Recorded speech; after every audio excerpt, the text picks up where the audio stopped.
प्रदेश की खास तौर पर अगर बात करें तो 24 जिले ऐसे जो इस वक्त बुरी तरह से बाढ़ की चपेट में हैं। गंगा हो, यमुना हो, तमाम नदियां उफान पर हैं और जिसकी मार शहर शहर, गांव गांव पर पड़ रही है। सबसे पहले हम बात संगम नगरी प्रयागराज की कर लेते हैं, जहां पर गंगा और यमुना दोनों ही नदियों के पानी ने कहर बरपा रखा है। कई इलाके ऐसे हैं जो पूरी तरह से पानी में डूबे हुए हैं। हजारों लोग बाढ़ की चपेट में हैं। हालात इतने खराब हो गए हैं कि खाने पीने तक की मुश्किलें आ रही हैं। साफ है कि गंगा यमुना के उफान ने इन दिनों पूरे प्रयागराज में कोहराम मचा रखा है।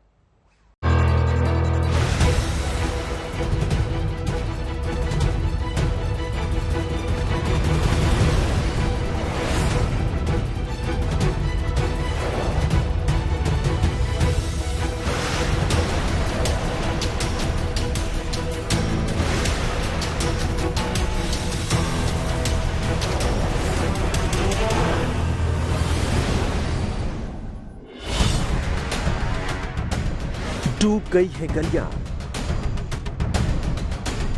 डूब गए हैं रास्ते, पहली मंजिल तक मकान डूबे,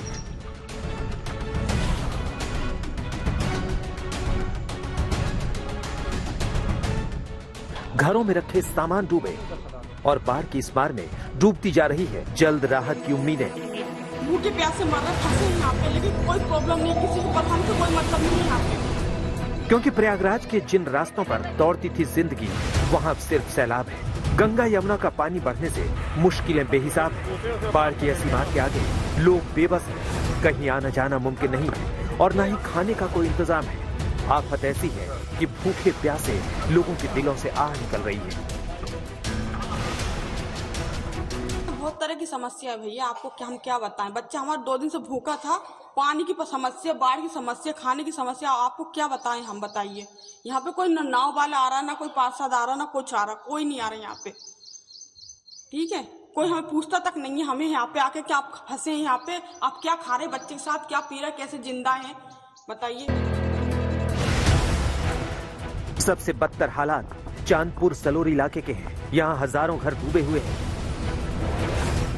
सलोरी के कैलाशपुरी मोहल्ले में हर ओर बस पानी ही पानी है। यहाँ ज्यादातर प्रतियोगी छात्र रहते हैं। बाढ़ की वजह से इलाका खाली कर दिया है और सामान निकालने के लिए एनडीआरएफ से गुहार लगा रहे हैं। पानी से रूम डूब गया है और पानी बहुत तेजी से बढ़ रहा है। इस वजह से हम लोग अपना सामान निकालने के लिए यहाँ पे आए हुए हैं एनडीआरएफ के पास। सिर्फ चांदपुर सलोरी ही नहीं, गंगा यमुना की बाढ़ ने कई और इलाकों में मुश्किलें यूं ही बढ़ा रखी है। पहली मंजिल पूरी तरह से डूबी हुई है।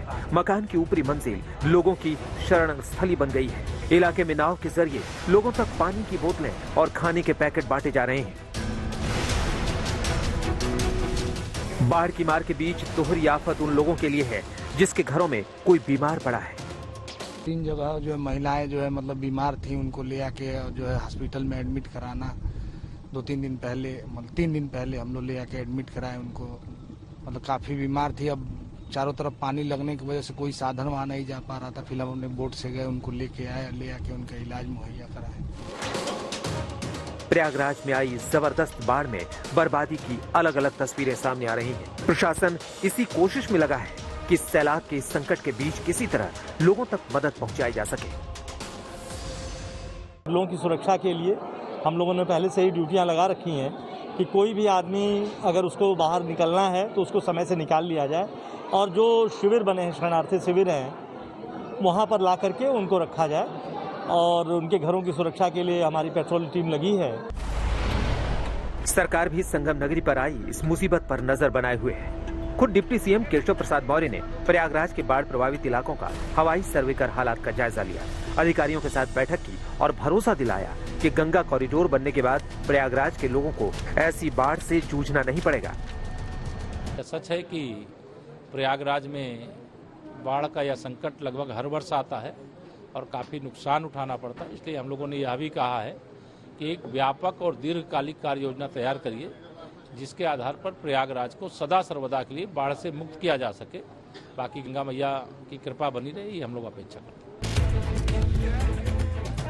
लेकिन ये बात तो भविष्य की है। मुसीबत आज प्रयागराज को बाढ़ के रूप में घेरे हुए है।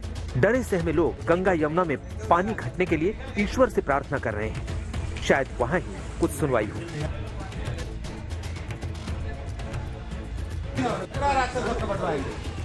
विगत रात में जो बीती है उसमें जो वाटर राइज है वो काफ़ी कम राइज कर रहा है। 8 घंटे में लगभग 3 सेंटीमीटर ही बढ़ोतरी हुई है और संभावना है कि आज यह स्थिर होना चाहिए यदि कोई बहुत ज़्यादा अधिक बरसात नहीं होती है तो। और मुझे लगता है कि आज शाम से नहीं तो कल सुबह से इसमें थोड़ा सा सुधार आने की आवश्यकता है।